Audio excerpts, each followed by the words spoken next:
Hello guys, so today I'll be starting off with this TensorTonic, which is lead code for ML engineers.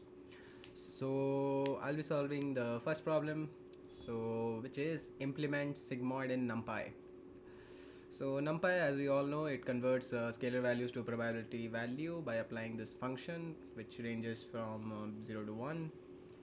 So yeah, we'll be implementing it. So we can see the example. So x can be a list of numbers, so we have to convert it into array.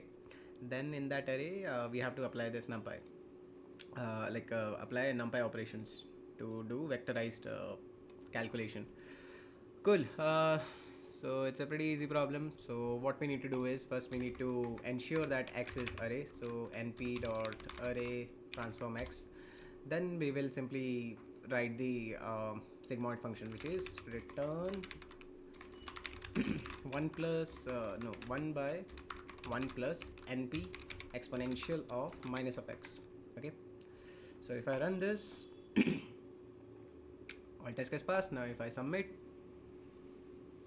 all test case pass. Cool. So this was the solution. So the key idea is to, in order to apply vectorized operation, so we have to convert it into a NumPy array, and then yeah, we just need to write this formula in NumPy format. So that's all for this video. Thank you. Bye bye.